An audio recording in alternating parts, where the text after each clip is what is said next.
저는 오늘 마음으로 드리는 예배, 여러분들이 지난주에 글로 써서 고백했던 것 중에 추려서 화면에 띄워드렸습니다.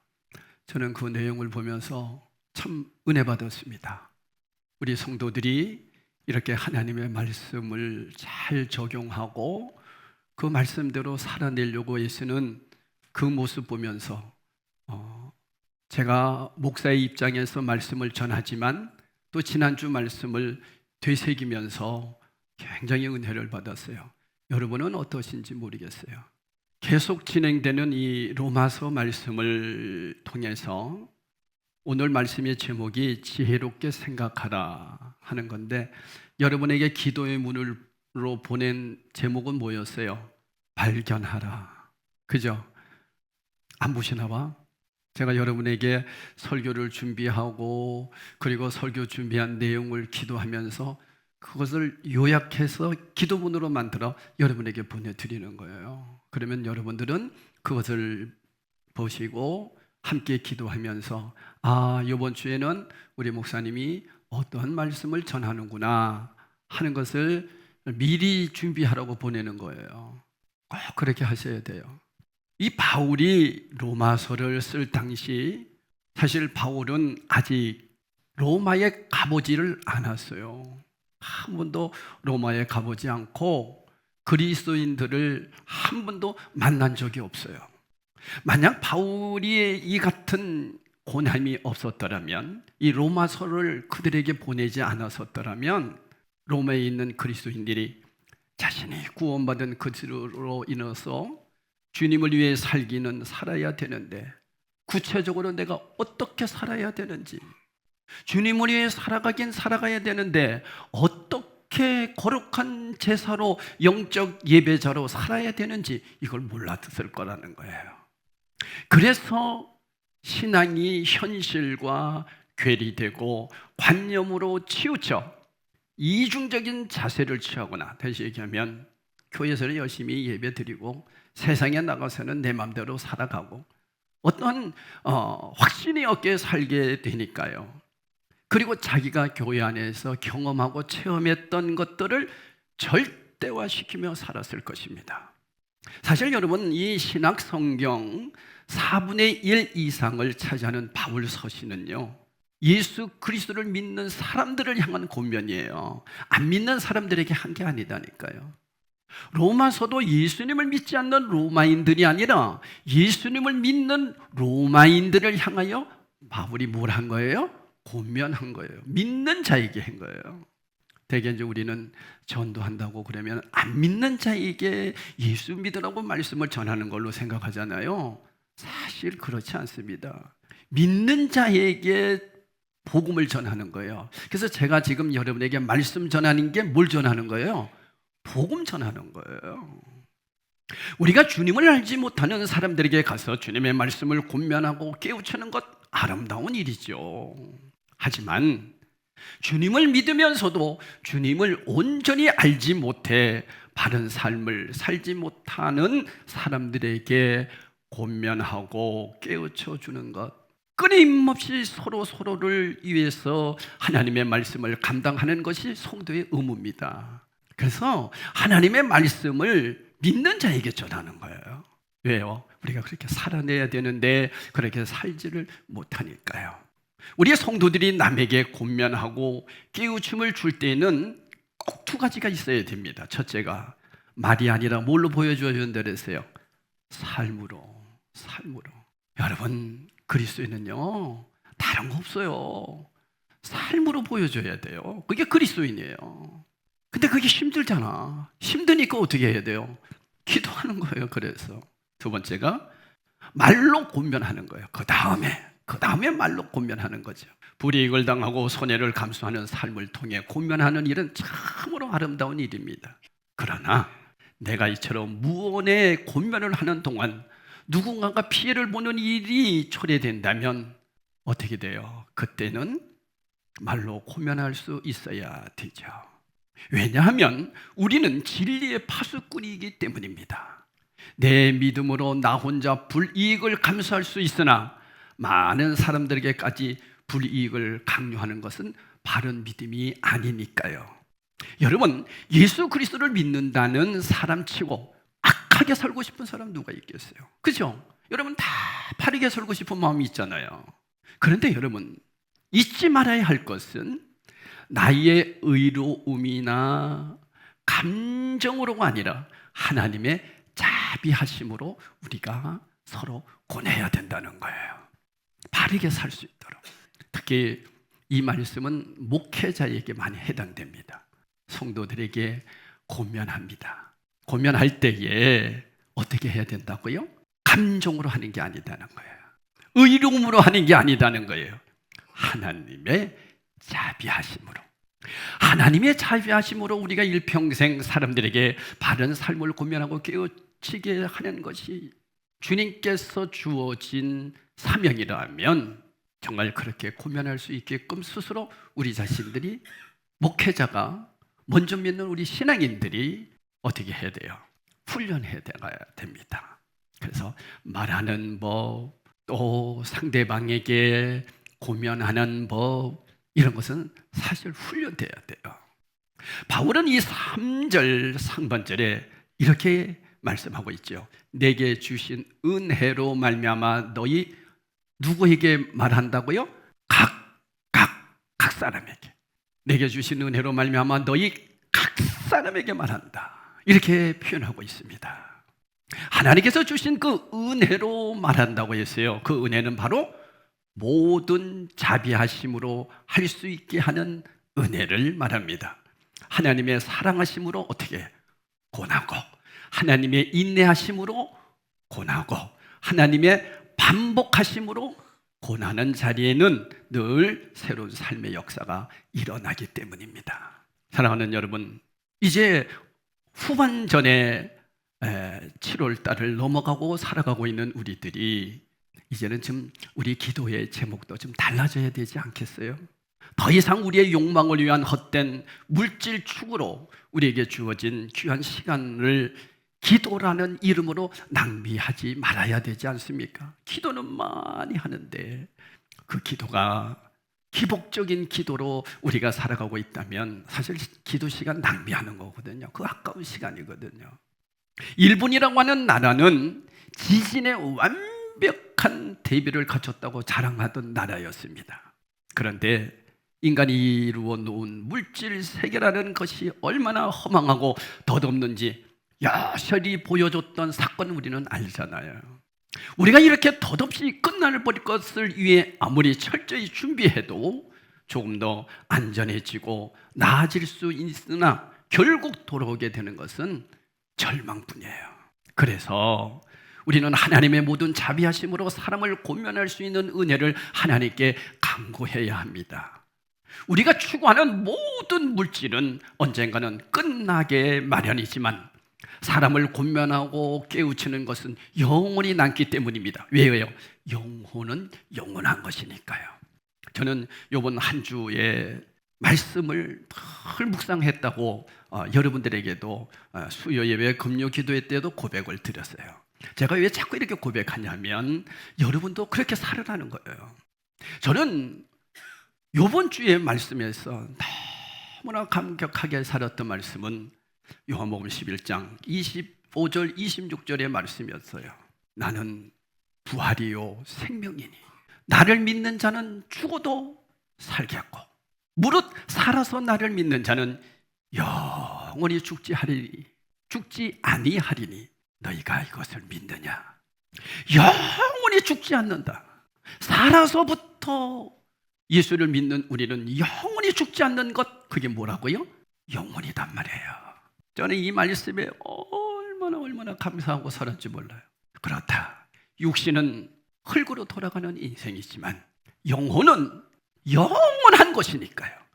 그러니까 여러분, 영혼이 없다고 생각하고 살아가는 인생이 영혼이 죽은 다음에도 영혼이 있다고 생각했을 때 그 영혼이 하나님 앞에 가지 못하고 영원한 지옥으로 갔을 때 그 고통 어떻게 하겠냔 말이에요. 그런데 우리는 살아서부터 그 영혼이 영원하다는 것을 주님은 부활이요 생명으로 말씀해 주셨어요. 그 영원한 영혼이 예수님이 재림하실 때 어떻게 되는 거예요?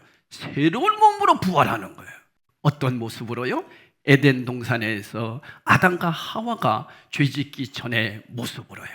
죽음이 없었잖아요, 그때는. 이러한 사실을 저는 한 주간 그 말씀을 의지하며 그 말씀을 붙잡고 살아냈을 때에 얼마나 소망이 됐는지 몰라요. 사랑하는 여러분, 바울은 은혜로 각 사람에게 말한다고 했습니다. 각 사람에게. 여러분, 이 말씀 너무 중요한 거예요. 그래서 1절에서 너희를 고나노니 해서 너희들 곧 복수로 표현했어요. 그때는 너희들이라고 얘기하니까. 그런데 지금은 뭐라고 얘기해요? 한 사람 한 사람에게 말한다는 것입니다. 모두를 보더라도 그 속에 있는 한 사람을 볼 수 있는 마음이 하나님의 마음이에요. 하나님께서 우리 모두를 구원하시려고 독생자 예수 그리스도를 보내주셨어요. 그분은 우리 모두의 구원자이십니다. 그렇다고 해서 하나님께서 우리를 익명의 대중 속으로 몰아넣지는 않습니다. 도매금으로 우리 열방드림교회 모든 성도들 이렇게 몰아넣지 않는다는 거예요. 여러분, 우리가 기도할 때도, 성도들을 기도할 때도 이렇게 기도하면 안 돼요. 하나님, 우리 열방드림교회 모든 성도들을 축복하옵소서. 그것은 도매금으로 몰아넣는 거예요. 우리 주님도 뭐라고 그랬어요? 각각 돌보신다고 그랬어요. 그래서 성도는, 목사는, 우리 교회의 모든 지도자들은 성도들을 위해서 기도할 때 한 사람 한 사람 각각 기도해 줘야 되는 거예요. 할렐루야. 이거 하셔야 돼요. 각각 돌본다고 그랬어요. 여러분, 얼마만큼 각각 기도하고 계세요? 얼마만큼 우리 성도들에 의해서 각각 돌보고 계세요? 그래서 저는 이런 것을 보면서 교회가, 큰 대형 교회가 도매급으로 성도들을 몰아넣어서는 정말 문제구나 하는 것을 이 말씀을 통해서 깨달았어요. 그래서 저는 요즘 우리 새벽 기도 때 기도원 300용사에 대해서 말씀을 전하면서 교회는 300명 정도만 있으면 딱 좋겠다. 왜? 각각 그들을 돌볼 수 있는 그 한계치가 300명이니까요. 저는 그렇게 봅니다. 300명 정도면 제가 충분히 기도해 드릴 수 있을 것 같아요. 여러분, 우리를 상대로 박연세일하지 않으시는 분이 우리 하나님이십니다. 박연세일이 아니에요. 하나님께서는 우리 모두를 대하시면서 각 사람을 인격적으로 상대하십니다. 아멘. 여러분, 한 분 한 분 하나님이 다 하시고, 여러분 한 분 한 분 안에 성령님을 보내주셨어요. 그래서 여러분 안에 계시는, 각각 계시는 성령님이 저에게도 똑같이 오셨어요. 그래서 제 마음, 여러분 마음 한 마음이 될 수 있도록, 그래서 한 교회를 통해서 한 뜻을 이룰 수 있도록 주님께서 이렇게 공동체를 세워주신 거예요. 그러니까 여러분, 내 생각이 앞서면 안 된다니까요. 각각 돌보시는 하나님. 바울은 하나님께서 이런 분이심을 알았기 때문에 바울 역시 모두를 향해 이야기하지만 그 모든 속에는 어떻게 해요? 각각 한 사람 한 사람을 위한 시선과 마음을 고스란히 지니고 있다는 겁니다. 그렇다면 우리는 그렇게 한 사람 한 사람을 위하여 늘 기도하고 관심 갖고 그분들이 어떻게 살까? 심지어는 그 가정이 어떻게 될까? 여러분의 가정 한 사람 한 사람, 심지어는 손주, 손녀까지도 기도할 수밖에 없는 거예요. 기도가 좀 바뀌어져야 돼요. 나를 위한 기도는 얼마든지 많이 하게 됩니다. 근데 우리 주님은 그 기도보다 각각 사람들을 위해서 기도하는 것, 돌보고 사랑하는 것, 이걸 너무 기뻐하세요. 여러분, 얼마만큼 기도하고 계세요? 우리 성도들을 위해서 얼마만큼 기도하고 계세요? 기도하셔야 돼요. 제가 우리 성도들을 위해서 늘 한 사람 한 사람 그 가정을 위해서 기도하니까요, 무엇을 느끼게 되냐면 관심이 자꾸 가게 되는 거야. 그 자녀들은 잘 있을까? 박영삼 씨는 요즘 어떻게 지낼까? 생각하게 되는 거예요. 이경숙 집사님 그 가정을 놓고 기도를 할 때에 어머니는 지금 잘 계실까? 그 친정 동생 두 아들은 잘 있을까? 늘 생각하게 되는 거예요. 기도하니까 관심이 가는 거예요. 박영삼 씨 하니까 누군지 모르죠, 여러분? 근우 아빠예요. 이렇게 여러분 한 사람 한 사람을 놓고 기도하는 게 주님의 마음이에요. 이것을 누가 알고 있었어요? 바울이 알고 있었다니까요. 그 알고 있었던 걸로 끝나는 것이 아니라 그것을 가지고 기도하고 그들에게 고면했다는 거죠. 여러분, 사실 효율로 따진다면 우리가 살아가는 이 세상은 제한되어 있으니 같은 시간, 같은 여건, 같은 상황, 같은 조건이라면 보다 많은 대중을 놓고 이야기하는 것이 훨씬 효율적입니다. 한 사람씩 상대하는 것은 대단히 비효율적입니다. 요즘 교회 성장을 얘기하는 사람들은 아주 싫어하는 얘기입니다. 그러나 여러분 한번 따라합시다. 계산이 앞서면 사랑이 아닙니다. 계산하면서 사랑하는 건 아닙니다. 어느 대학 총장님이 그런 고백을 저에게 했어요. 그 총장님이 저보고 그러더라고요. 목사님 정말 죄송합니다. 죄송합니다. 이 얘기는 죄송한 얘기 하겠다는 거죠. 그래서 뭔데요? 그러니까 사실요, 총장이 돼 보니까 학생들을 사랑으로 대하기보다는 뭘로 대하게 돼요? 저 한 사람이 얼마짜리 이렇게 대하게 되더래요. 한 사람이 얼마짜리. 그런데 그 대학에는 요즘 장애인들을 엘브라이트라고 하는 장애인 대학생들이 있어요. 거기에 이제 우리 박종민 목사가 거기서 조교로 일하고 있는데 그 대학생들 한 사람 한 사람이 입학금이 보통 500만 원에서 700만 원이라는 거예요. 얘네들을 정말 사랑으로 대하는 것보다 돈으로 대하게 되는 이 안타까운 현실을 고민하더라고요. 여러분, 그분은 정말 신실한 분 같아요. 그렇게 고백하는 거 보면 무슨 얘기입니까? 계산이 앞서면 사랑이 아닙니다. 부부관계 속에서도 내가 우리 남편을 사랑하는 것은 우리 남편이 돈이 많기 때문이다. 그건 사랑이 아니다는 거예요. 계산이 앞서는 것은 투자입니다. 또한 사랑은 뭐 하는 거냐? 낭비하고 희생하는 게 진짜 사랑입니다.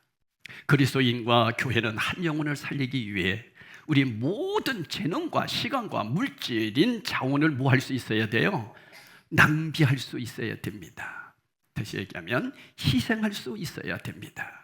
오늘도 우리가 많은 사람을 만나 그리스도의 이름으로 권면하지만 내 앞에 내 뒤에 감추어져 있는 한 영혼을 위해 우리의 삶을 낭비할 수 있어야 됩니다. 희생할 수 있어야 됩니다. 그게 사는 길입니다. 내가 한 영혼을 위해 낭비하는 삶을 살 때만 나를 위해 십자가 위에서 자신의 생명을 낭비해 주신 예수 그리스도와 연합되는 기쁨을 누릴 수 있습니다. 그리스도와 연합되지 않는 삶은 어떤 형태든지 쓰듯한 맛을 나중에 보게 됩니다. 반드시 보게 됩니다. 오늘 우리에게 주어진 이 한 해를 쓰듯한 맛으로 끝내지 않으려면 여러분 어떻게 해야 돼요? 그리스도와 함께 연합하는 기쁨을 누리고자 한다면 어머니가 자식을 위해 모든 것을 낭비하듯이 희생하듯이 한 영혼을 위해 삶을 희생할 수 있는 우리 교사들도 우리 리더들도 목사와 우리 장로님들이 돼야 됩니다. 희생해야 됩니다. 그렇지 않으면 내가 이렇게 함으로써 하나님이 나에게 복을 주실 거야. 그건 투자하는 거예요. 그건 기복신앙이에요. 내가 이만큼 열심히 하니까 주님이 나에게 복 주실 거야. 그거는 투자하는 거다니까요. 내가 힘들고 내가 어려워도 희생하며 낭비할 때 그것이 진짜 사랑이라는 거지요. 그래서 3절 중반절에 이렇게 말씀합니다. 마땅히 생각할 그 이상의 생각을 품지 말고 각각 얘기하면서 뭐라 합니까? 각각 사람에게 말한다. 너희들이 마땅히 생각할 그 이상의 생각을 품지 말라는 거예요. 그 이상의 생각을 품지 말라. 무슨 얘기인지 무슨 얘기일까요? 그 이상의 생각이 뭘까요? 이것은요, 자신을 과대평가하지 말라는 거예요. 여러분 자신을 어떻게 평가하고 계세요? 내가 대단한데. 요번에 어느 전당대회를 하는 것을 제가 유심히 봤어요. 그 4명에서 막 얘기하는데 다 자기가 잘했대. 다 자기가 잘했대. 와, 어떻게 잘났는지 모르겠더라고요. 저는 부족합니다. 이렇게 말했으면 좀 듣는 분들이 더 감동될 것 같은데 그렇게 얘기 안 하더라고요. 다 내가 잘났대. 내가 열심히 했고. 그러니까 상대방을 계속 잘못된 것을 내려치고 그래야 자기가 인기 끄는 것 같은 거. 그게 세상 정치인 것 같더라고요. 여러분, 교회는 그렇지 않습니다. 나를 과대평가하면 안 됩니다. 그렇다고 또 과소평가해도 안 되죠. 중요한 것은 내가 과대평가함으로 인해서 결국 어떻게 되느냐? 내 자신이 교만해지게 된다는 거죠. 가장 불행은 그때부터 하나님의 관계가 뒤틀려지게 되는 겁니다. 왜? 내가 과대평가하는데 하나님 믿겠어요? 하나님 안 믿습니다. 내가 이렇게 자수성가했는데, 내가 이렇게 대단한 사람인데 어떻게 하나님께 기도하겠습니까? 그래서 바꿔 얘기하면 기도하지 않는다는 얘기는 나를 과대평가하고 있기 때문이에요. 뭘 믿는 구석이 또 있다는 거예요. 그런데 내가 믿을 수 있는 구석은 하나님밖에 없다고 믿어질 때 그 사람들은 절대로 나를 과대평가하지 않는다는 거예요. 하나님만 의지하게 된다는 거죠.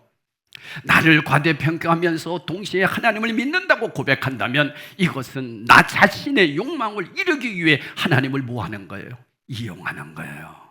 나를 과대평가하는 한 하나님의 관계는 바로 형성될 수 없어요. 하나님을 믿는다고 고백하면서 그 마음에 하나님으로부터 평안을 주어지지 않는다는 거죠. 그 내용이 바로 누가복음 15장에 나오는 탕자 비유입니다. 여러분, 탕자 너무 잘 알잖아요. 이 둘째 아들이 아버지를 떠나서 자기가 잘 살 수 있을 거라고 과대평가했던 거예요. 그래서 아버지에게 제사를 분깃을 받아서 세상에 나가 살아보니 뭐가 됩니까? 쫄딱 망합니다.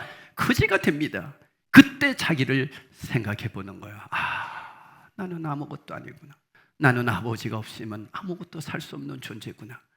그래서 아버지께 돌아옵니다. 이게 우리의 모습입니다.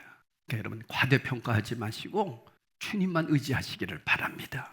그러면서 3절 하반절에 이렇게 얘기합니다. 오직 하나님께서 각 사람에게 나누어 주신 무엇대로? 믿음의 분량대로. 그러니까 여러분 각자에게 믿음의 분량이 있다는 겁니다. 분량대로 무슨 것을 생각하라고요? 지혜롭게 생각하라. 무슨 얘기일까요? 여기에서 믿음의 분량대로라고 하는 것은 하나님께서 주신 믿음의 힘을 의지해 자신을 평가하라는 의미입니다. 바꿔 얘기하면 하나님께서 나를 바라보시는 시선으로 나 자신을 판단하라는 겁니다. 다시 얘기합니다. 하나님이 나를 보셨을 때 뭐라 하실까? 주님이 나를 보고 계시면 뭐라고 하실까? 그러니까 주님의 시선으로 나를 보는 거예요. 여러분, 그럴 때 뭘 느끼게 됩니까? 나는 아무것도 할 수 없는 존재구나. 이걸 깨닫게 되잖아요. 이게 지혜롭게 생각하는 방법이라는 거예요. 그러니까 여러분, 지혜롭게 생각하는 것이 나를 과대평가하는 것이 아니라 각각 자기의 믿음의 분량대로, 그 믿음의 분량이 바로 내 자신을 누구의 시선으로 바라보는 거다? 하나님의 시선으로.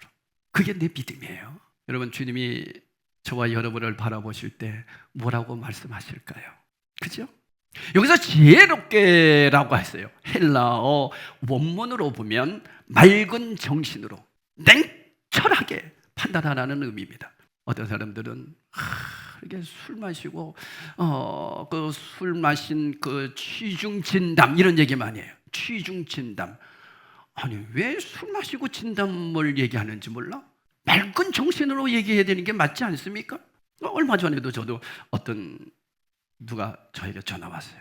밤 1시간 됐는데 얼마나 깜짝 놀랍니까? 전화 왔는데 혀가 꼬부라져가. 그래서 제가 한마디 했어요.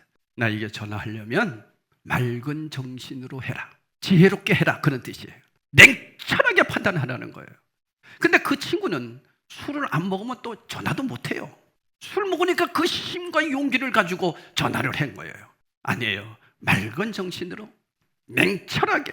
그래서 여러분, 그리스도인들은 바른 자의식을 갖는 것이 아주 중요합니다. 인간의 행복도 바른 신앙의 삶도 나 자신을 바르게 발견하는 데서부터 시작하니까요. 그래서 나 자신을 잘못 발견하면 그렇게 발견된 내 자신이 허상인 고로 내 삶은 허상으로 끝날 수밖에 없는 거예요. 그래서 여러분, 내 자신을 정말 바르게 발견해야 됩니다. 그러기 위해서는 하나의 과거의 어떤 습관에 집착하지 말아야 됩니다. 그리고 현재 자기 허상을 만들어 놓았기 때문이라는 것을 알고 자기로부터 자유하려면 현재 나를 인정해야 됩니다. 다시 얘기합니다. 우리가 본질적으로 어떤 존재인가 하는 것입니다. 결론입니다. 사랑하는 성도 여러분, 오늘 이 3절 말씀을 통해서 여러분들은 내 자신을 어떻게 발견하고 계십니까? 여러분, 아무리 예쁜 꽃도 떨어지고 싱싱한 풀도 마르고 우리의 인생도 어느 날에가는 소리 없이 끝나게 됩니다. 아무리 예쁜 청춘, 18살 청춘도 나이 들면 금방 지나갑니다. 어저께 우리 어르신들과 식사를 하면서 제가 여쭈었어요. 우리 교회에서 제일 어르신이 87세입니다. 87세, 86세, 85세, 그 다음 뛰어서 83세, 이렇게 80세들과 어저께 제가 지내면서 기가 많이 빠졌습니다.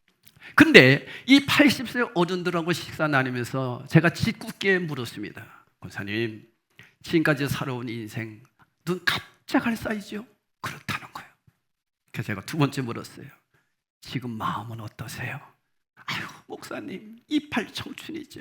얼마나 예뻤겠습니까? 18살 톡 하면 터질 것 같은 그런 인생의 18살 얼마나 예쁩니까?